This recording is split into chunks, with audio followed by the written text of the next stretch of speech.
Right, good evening, ladies and gentlemen. We kick off Cabinet.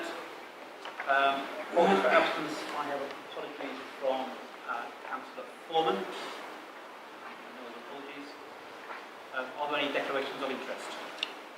Not noted. The minutes on pages 4 to 9 of the agenda, can I take them as an accurate record of the last meeting? Those.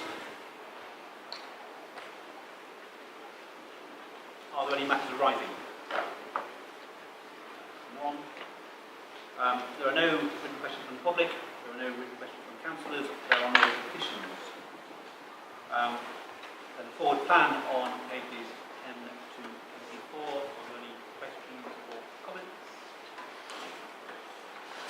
Councillor Charles. Thank you, Chair. On page 14, Harlow Enterprise Zone appointment of an infrastructure contractor. I just simply ask if it's possible to have a separate briefing outside of this meeting with Andrew, just so I can catch up on where things are going. I'd be really grateful. That's the first question. Yep.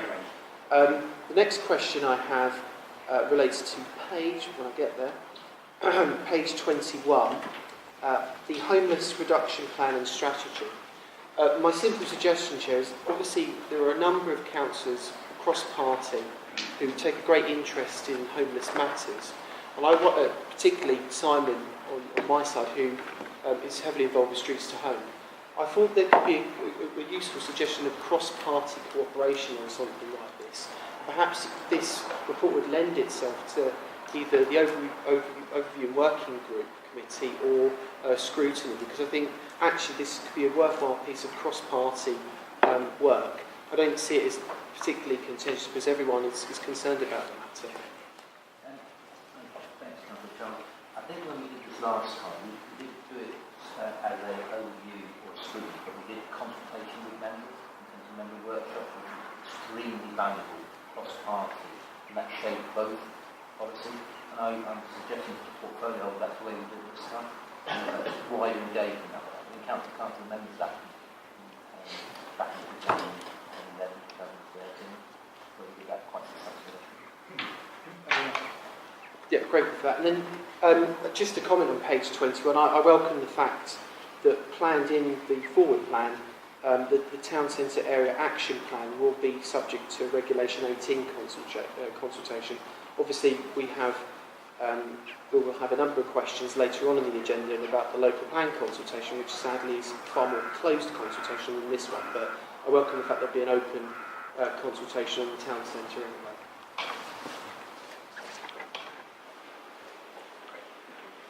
The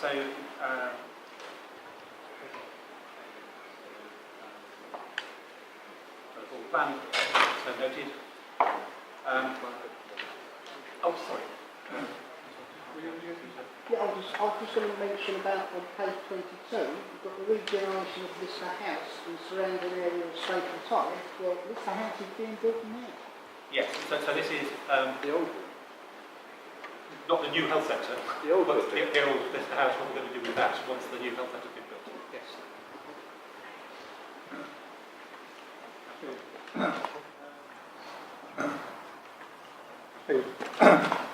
Just the usual question to Councillor Durkin about Slaxbury Hatch and Catherine's Hatch and the redevelopment and regeneration so forth.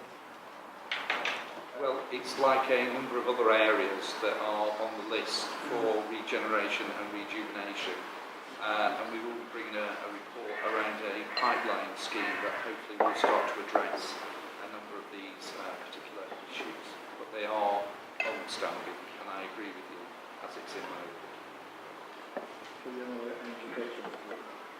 Sorry, I can't hear you. Do you have any dates for them? Have I got any? Deadlines? Well, I think if I recall, it's around the September-October time. We should be able to bring something more forward in relation to these initiatives that we're trying to. Slaxbury will be part of that. Thank you.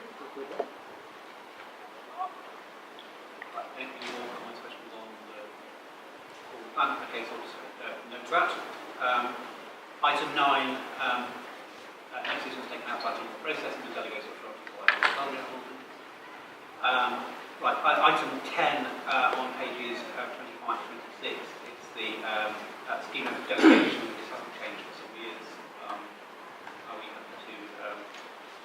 that. Right, so the appointment of Cabinet Overview Working Group panel and outside bodies on pages 27 to 29. I do wish to raise a particular point around the highways plan. It has been traditional, regardless of the composition of the county councillors in Harlow, to achieve political balance. So we've always achieved 4 members each of the 2 political parties, regardless of how the county councillor elections have gone. However, Essex County Council have now instructed us that for the first time there's now going to be 6 members of Conservative Group and 2 members of Labour.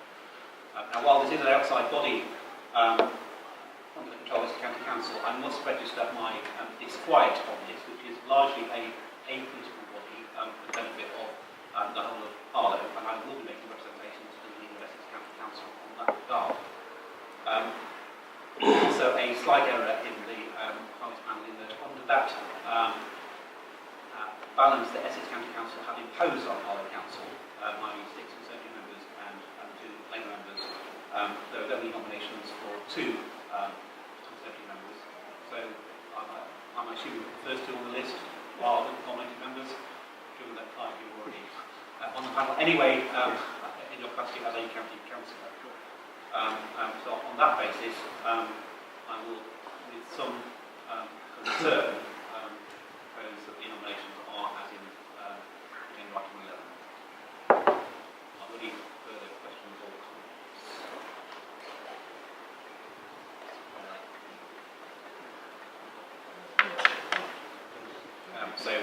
Are we agreed that those are those nominations to bodies are agreed?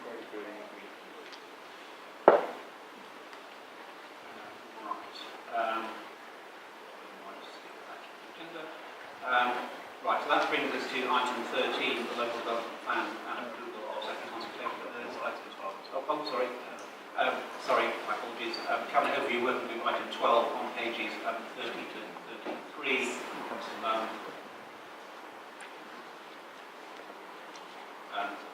So the recommendation for the work plan focusing around the customer engagement, community engagement strategy, the health and wellbeing strategy, and the regeneration strategy.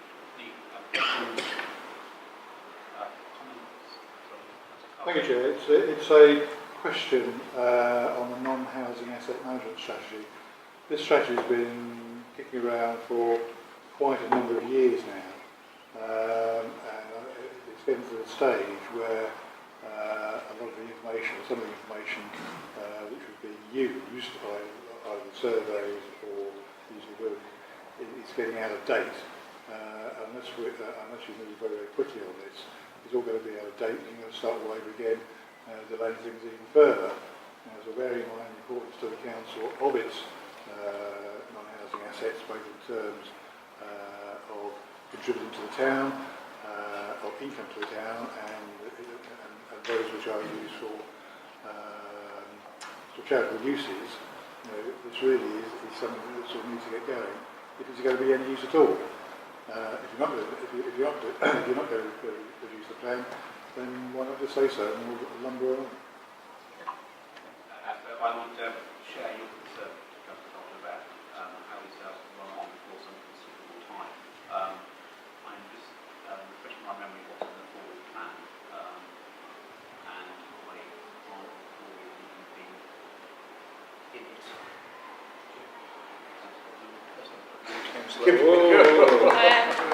Demotion. Yes, it has taken some time. The stock condition survey, the actual the asset management plan, is dependent on the completion of the stock condition survey, and I'm happy to say that should be finished very shortly. It has taken a long time to actually produce the number of consultants and the staff working on that, and we've got 2 members shortly. From there, then we intend to bring in use of consultants to accelerate the asset management plan. So can I put in a request that by the next cabinet meeting it appears on the forward plan with a specific target date for its completion? Thank you, Chair.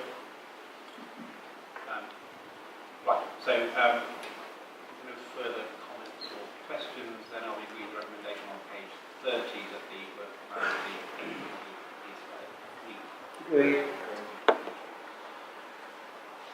right. So, item 13, just before we start this, can I ask those assembled that we can restrict questions and comments to the items actually on the agenda and try and resist the urge to reverse the debate about specific sites again until the appropriate time. On that note, Councillor Curtin, to brief introduction. Chair.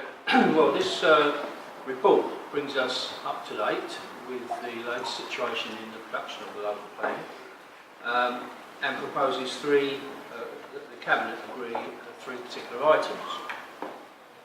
First, the local development scheme, which is specifically a report on the progress of the local plan and the documentation and the tasks that need to be performed to bring the local plan to fruition with a timetable of that process. We've secured the assistance of a project management company that enabled us to focus in on the complexities that were, let's say, making the whole process rather opaque. We've now been able to use the skills of project management consultant to enable us to focus on the various tasks and identify the critical paths and to bring forward a proper timescale for all these various activities. The second decision is connected with the Development Management Policy document, which has been considered by the Plan Panel and is being put forward tonight as a consultation document.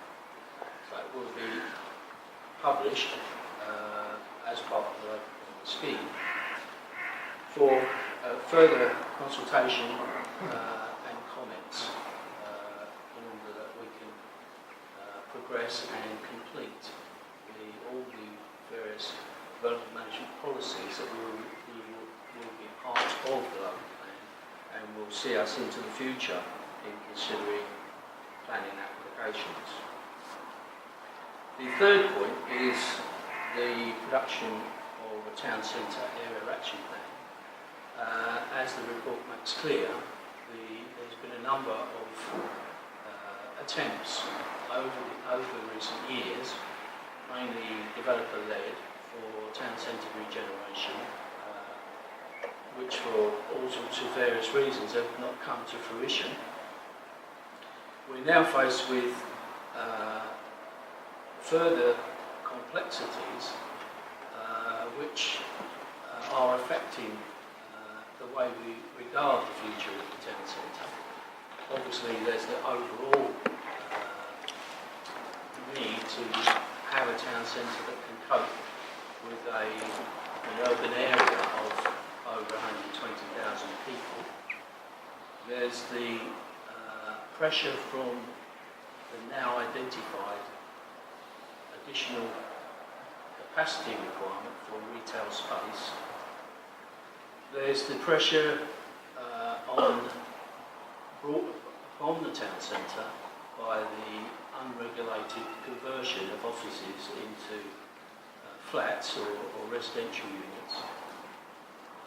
And obviously the need to expand the actual size of the town centre beyond the existing boundaries if we're to cope with all these additional requirements.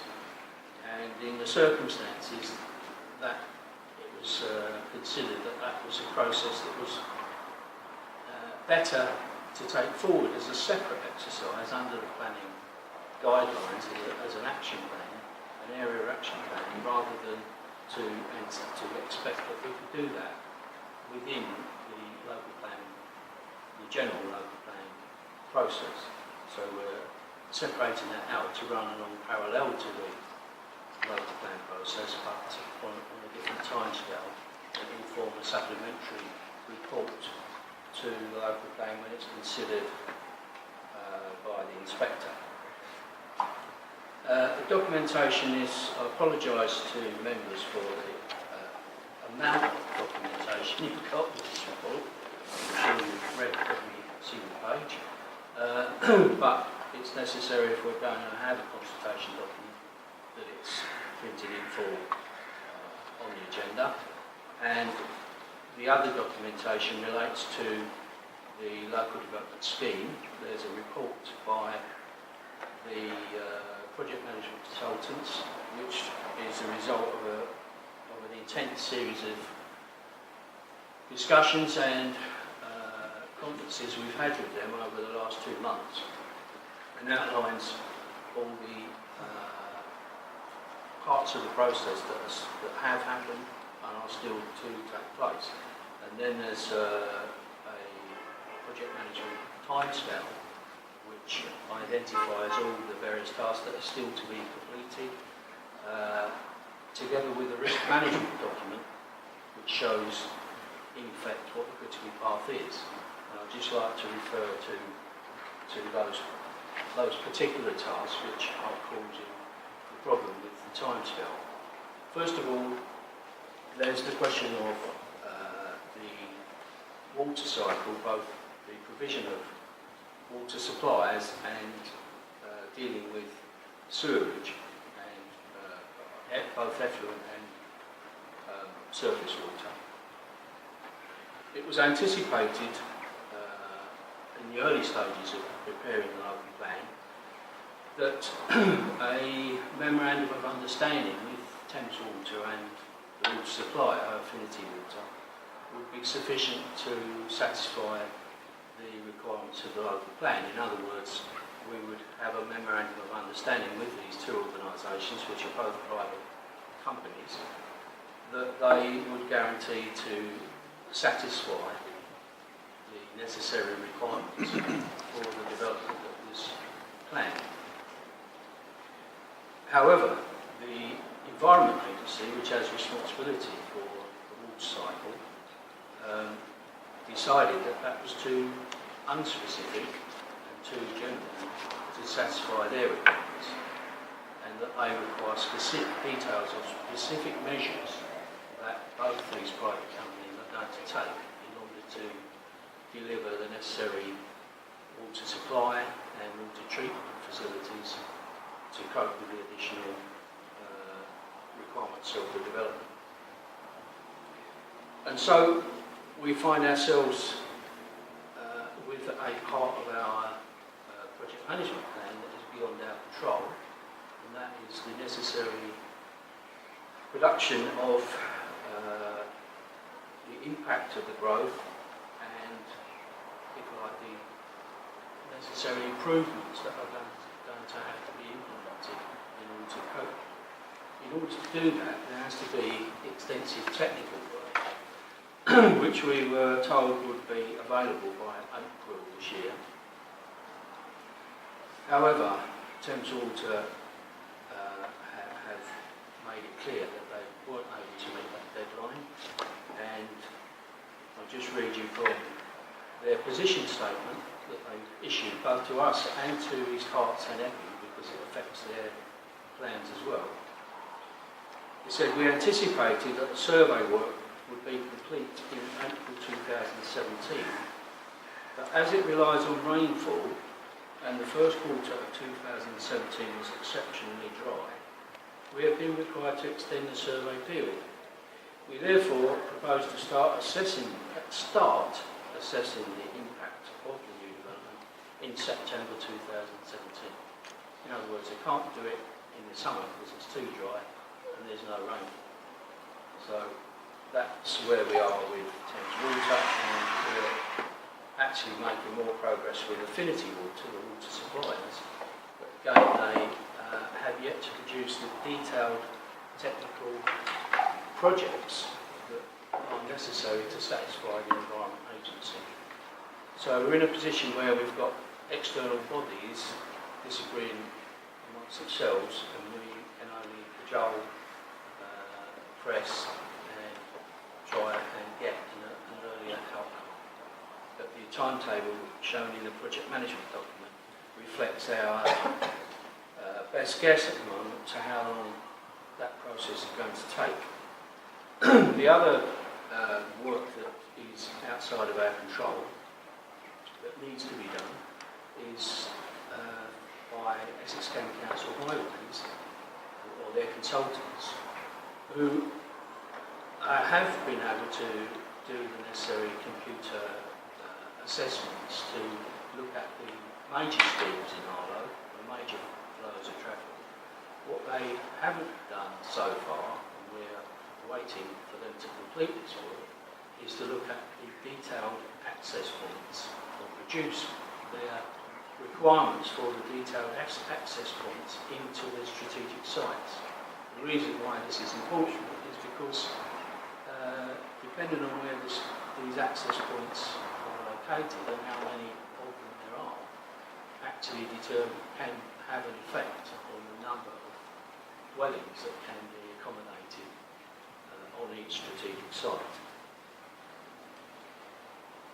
Those are the two main features that are holding us or creating the critical path on the timetable.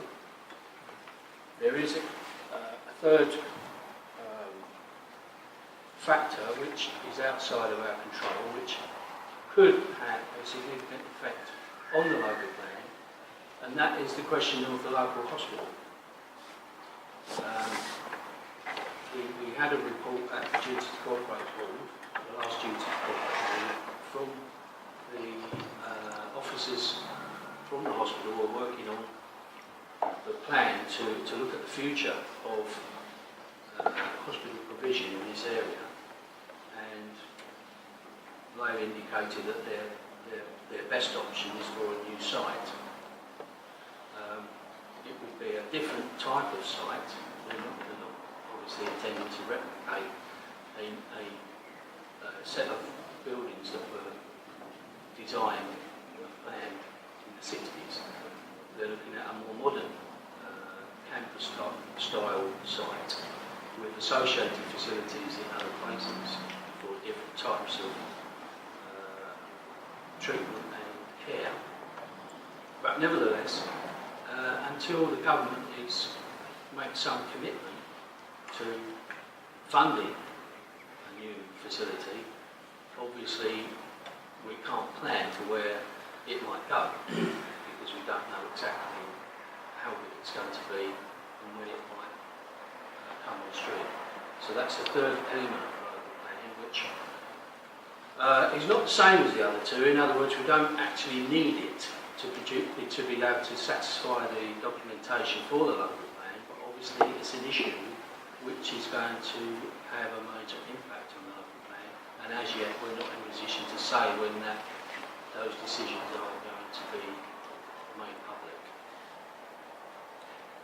So that's the reason for the report to Cabinet tonight, and that is the background to the report and the explanation of the project management report on the progress and timetable that's included in the local development scheme.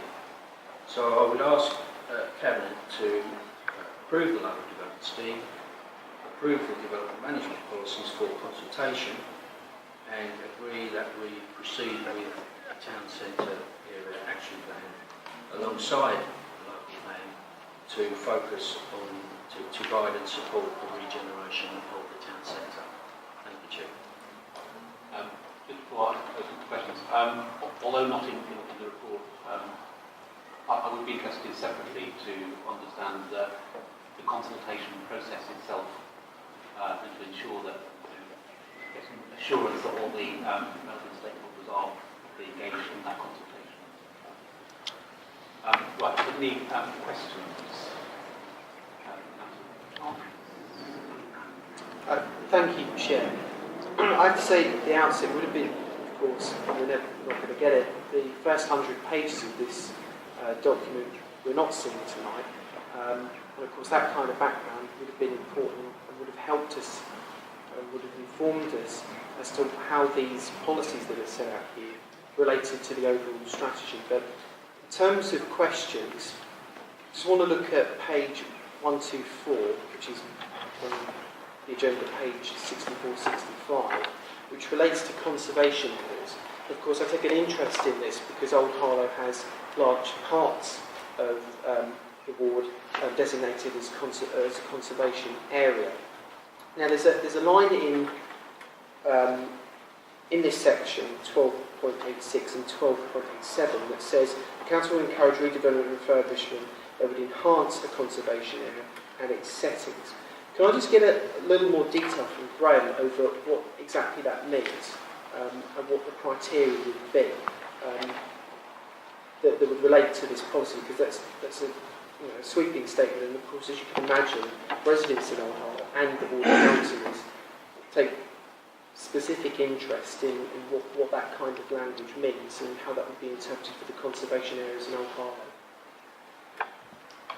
Can I just be clear, Councillor Charles, we're talking about the last sentence of 1286, and the council will encourage redevelopment and refurbishment that would enhance the conservation area and the setting. Is that the question? Yeah. This flows from basically guidance, planning practice guidance, and it's a long-established principle that in a conservation area, the obligation on the local planning authority is to preserve and enhance. And that's the policies you should be set in those contexts. So it's a lift from that. We have to follow the National Planning Policy Framework, and it's effectively a parroting of national policy. You enhance. So when somebody submits a planning application in a conservation area, they have an obligation to preserve and enhance the conservation area. The next question I have relates to page 126 of the book, which is PL13 advertisements. Forgive me if I'm wrong, and I couldn't see it here, but what I would have liked to see within this policy section on advertisements is the impact, some consideration of the impact that it would have on people with disabilities and limited mobility. I know that it says the impact upon safety of the public, but I would have thought in a policy like this that we would add in there people taking into consideration, A-board is a big concern in the town, and other forms of advertising that could cause an obstruction to people with limited mobility and disabilities. I just think that should be in there if it's not already there. I may have missed it. This is a complete policy.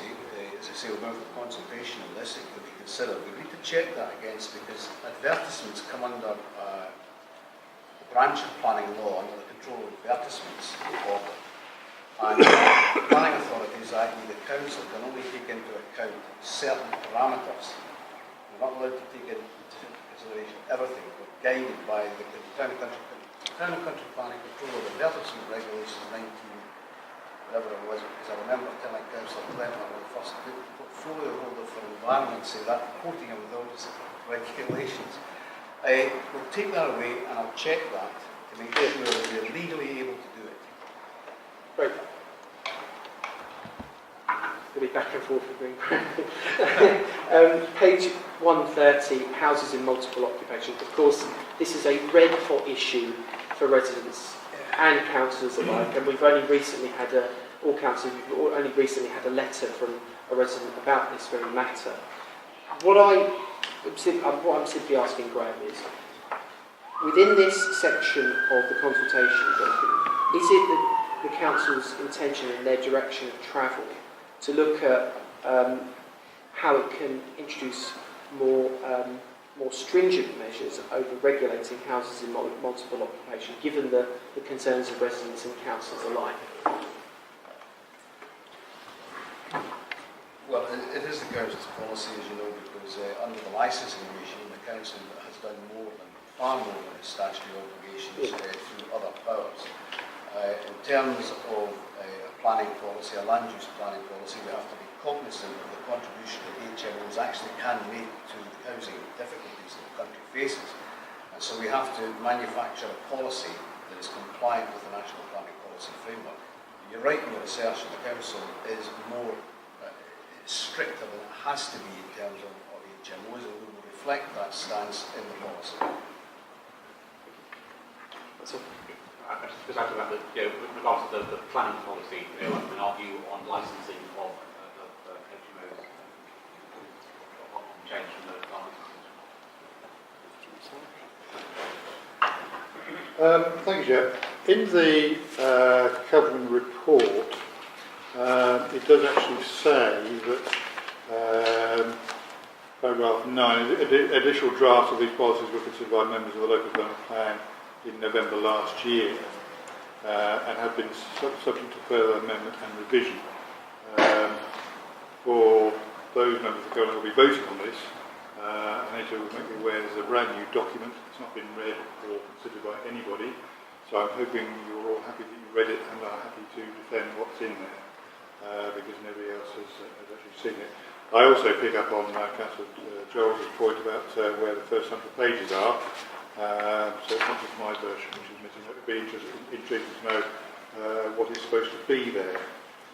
I'd also want to pick up, just on page 107 of the actual document itself, to say it's impossible to read the agenda page numbers, so I have to use the consultation draft numbers.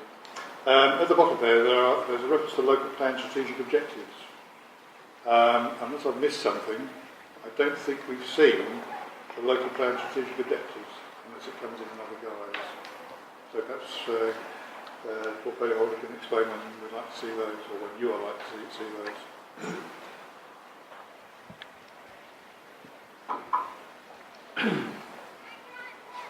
Well, I actually support all these objectives.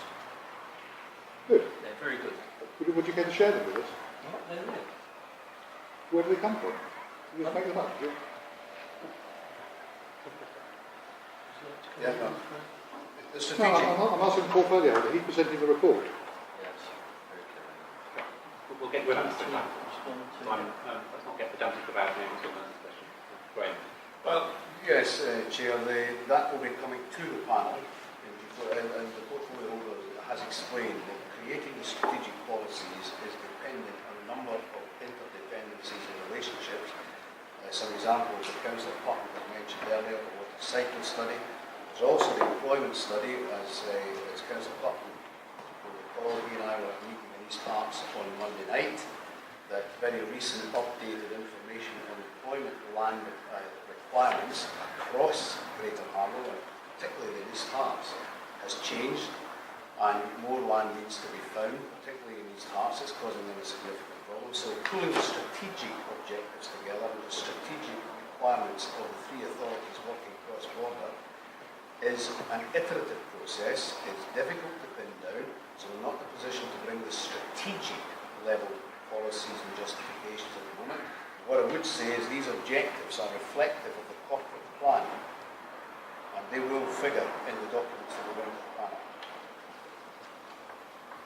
Sorry, a lot of people speaking very quietly, so I just want to clarify that what you're saying is the strategies are, or the research for strategies is still in course of preparation, but you have some strategies in this document. So how can you have a local development plan with policies in it based on strategies which you haven't evolved yet?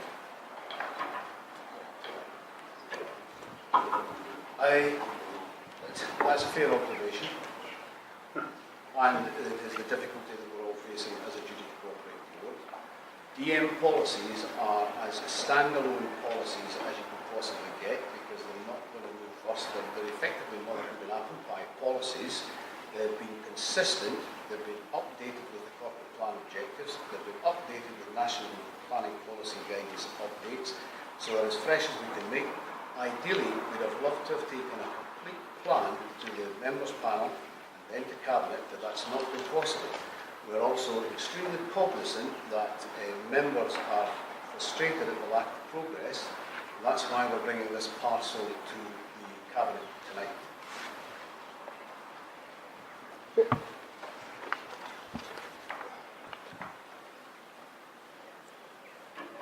I can move to, also on page 107, paragraph 12.3, the final sentence. Council has also sought to identify buildings and structures which have not been identified nationally for listing, or which contribute towards the district's distinct character and heritage. And there are other references in this document to a local list. Can I clarify that this list exists, what the criteria is for inclusion, and how anybody can obtain sight of that list. The local list is a generic term for buildings that are of themselves not meriting statutory listing under heritage Union criteria. But they are of local interest, and particularly we work with the Civic Society on buildings of interest for architectural or historic reasons. As I say, that are not worthy or won't be listed by the statutory listing agencies, but locally they are important. Yes, I think the list exists. I'll have to check and I'll come back to Councillor Carter on that. Thank you, I'm grateful.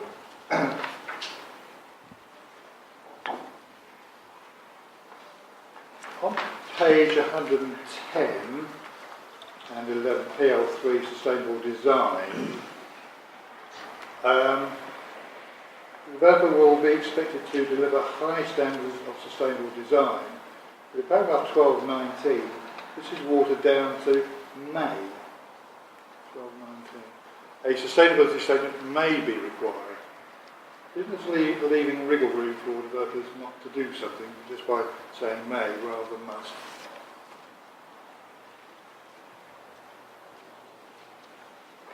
That's something again, it's interpretation of this. The policy is clear, it's explicit. The supporting statement does not reflect that explicitness in the policy, but the policy is the club, not the underpinning statement. But nonetheless, that's a point we'll take away.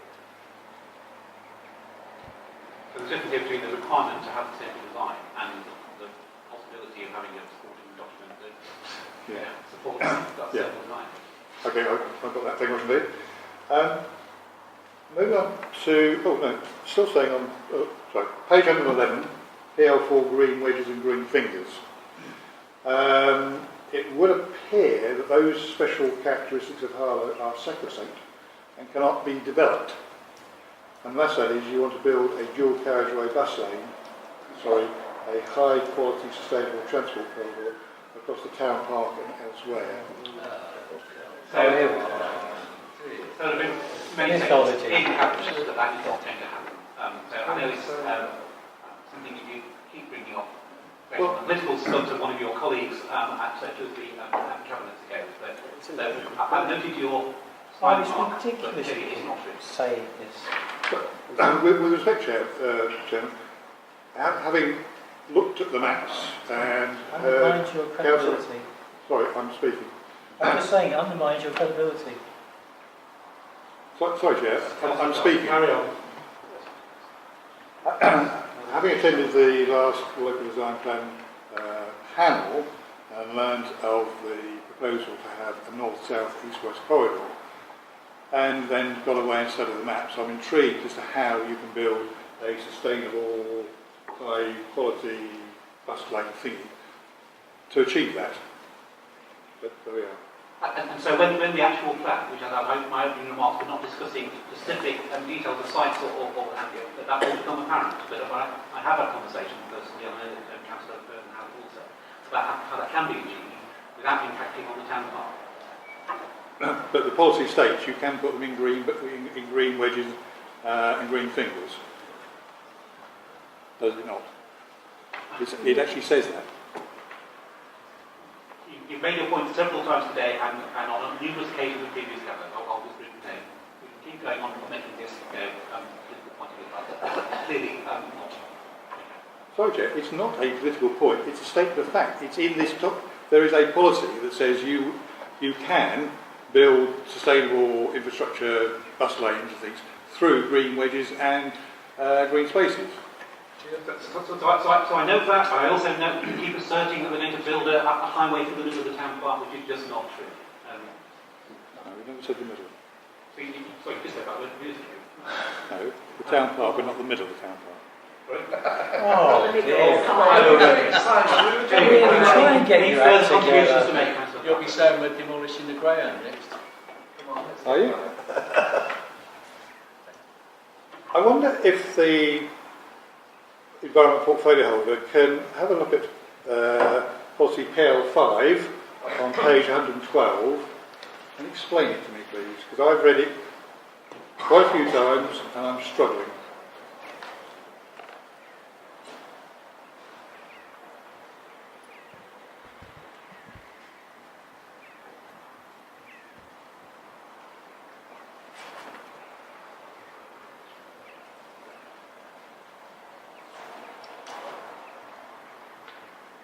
So while Trustee is speaking up, it seems clear to me so that if any development would compromise the landscape character, openness, biodiversity, open design, or remove access to an open space, or would prejudice the potential complex development of adjacent land, then it won't be permitted. Yes. It seems quite clear to me. Development on other open spaces will be supported unless one or more of the following criteria are met. So if any of those criteria are met, then development will not be supported. Generally go to the sound. Right. Oh, you've got it. Right. Yeah. It's all the use of double negatives all the time. Thank you. It's the words. Page 120, PL10 Water 3G says flood flow routes should be preserved. Again, this is another ambiguity that could allow developers not to do something when in fact they should.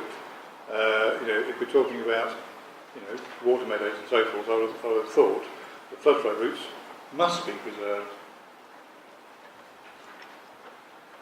Could you direct me to that again? Right. It's page 120, Yeah. 3G. Flood flow routes should be preserved. I can't think of any circumstances where they shouldn't be. As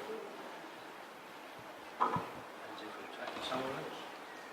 Can I respond? Yeah. Come back to Councillor Carter. That may have come from advice from the Environment Agency. Remember, we're working with a number of agencies. It is their responsibility that may be a lift from their advice to us.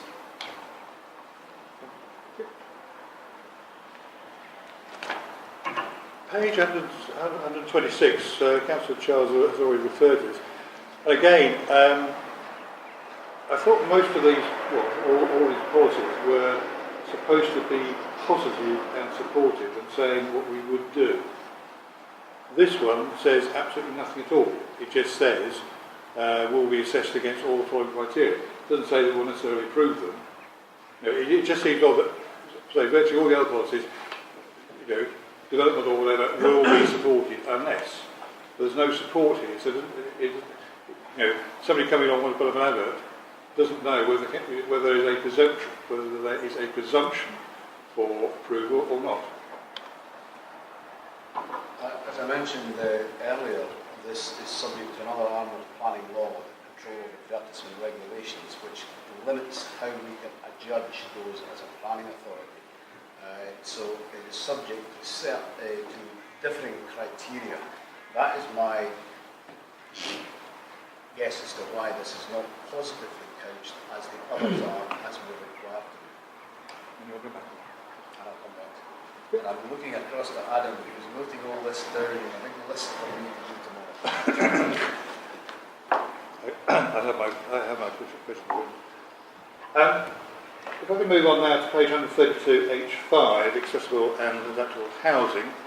Probably won't be surprised to learn I'm picking this one up. It says that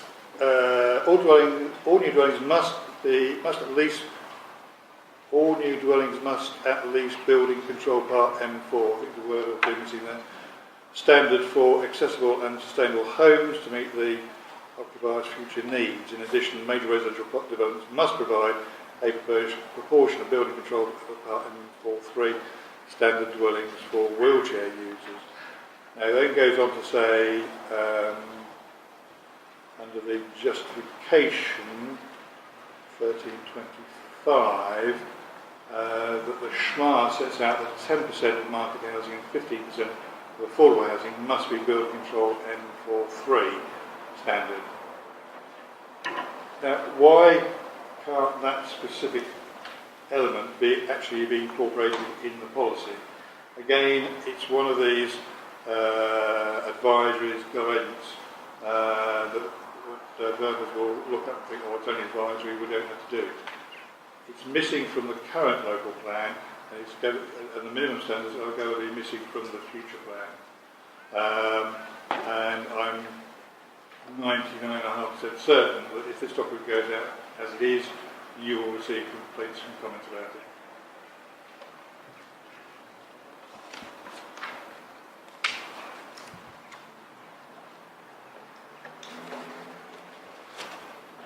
Pick up page 144, PR4, improving job access and training. Just say we actually welcome the reference to apprenticeships, as you may imagine.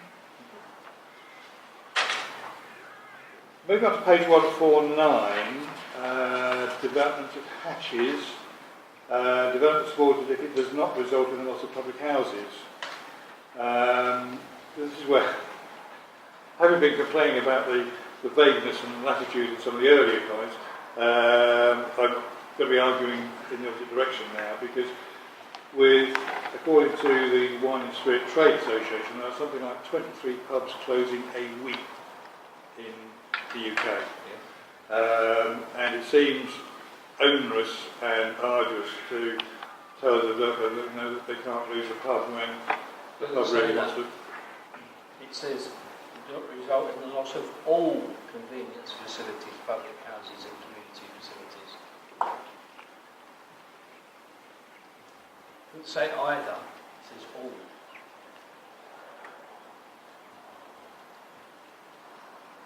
Well, it says such as. It says all.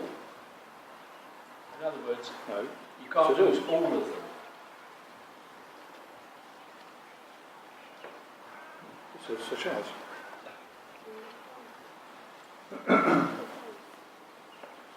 Okay, matter of interpretation, I'll see it go. Yeah, that's what it's all about. IN1, I've got a page.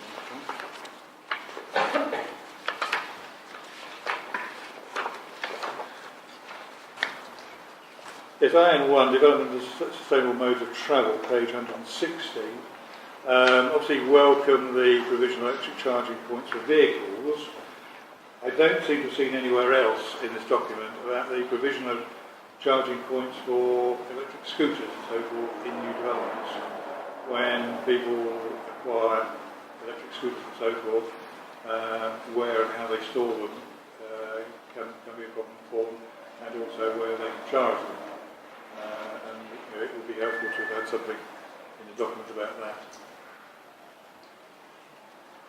Yeah, that's what I think. Going on to the STACE report, on page 110 of the agenda, page 3 of the STACE report introduction, it says Harley Council is currently producing a local development plan, LDP, which will shape and guide development in the area over the period 2011 to 2031. Appendix A on page 38 refers to the period of 2033. Can you just clarify what period we're actually dealing with?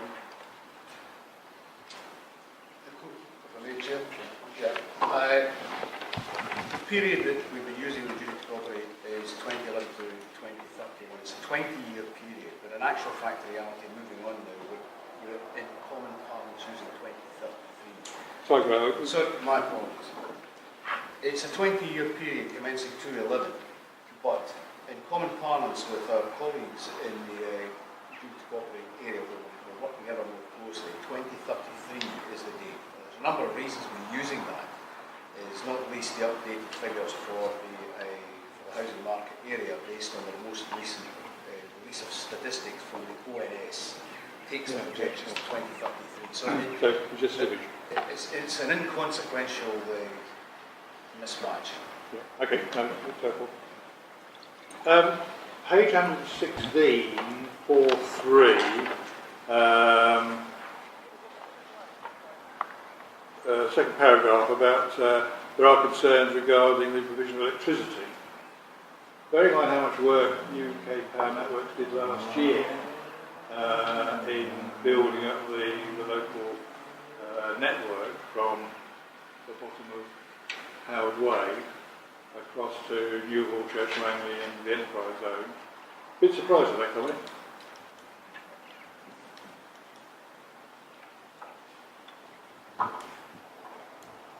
It is, I can understand that. There has been a lot of work done by Power Networks and there's an awful lot of power going to the enterprise zone. Huge amount of power.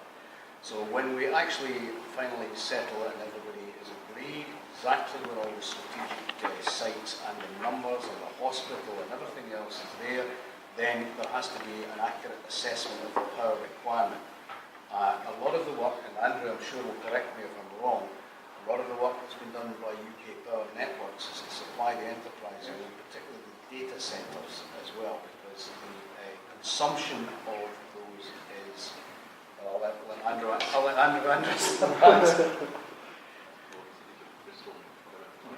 Well, what shall I say?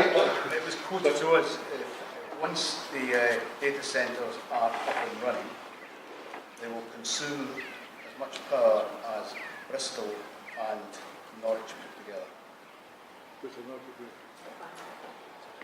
So maybe more, but it's pretty good. So coming up this problem, this comment here, we're actually looking over the lifetime of the plan. Yes. And obviously it's all going to change up. Well, yeah, it's fairly obvious. It's hardly worth the note. Anyway, thank you much.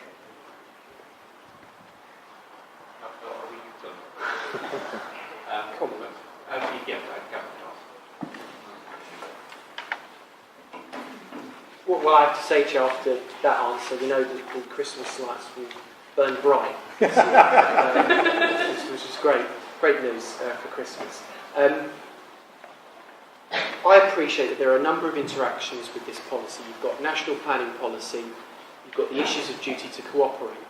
And before I start my more formal comments, I just want to pay tribute to the officers who have to deal with this huge undertaking day in, day out. I know Graham and his team work extremely hard, and my comments now are certainly no reflection on the officers who work extremely hard and are trying to navigate a process here. The bottom line tonight is that we're not discussing the red meat of this issue.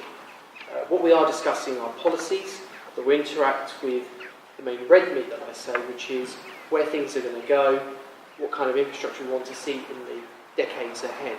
And of course we can't debate that issue tonight because we're purely looking at the policies. What we've tried to reflect tonight is a number of issues over this consultation document. There are some, in our view, some vagueness in some of the assertions set out in this policy, but probably those concerns over vagueness would be informed by the rest of this report, of which 100 pages is missing.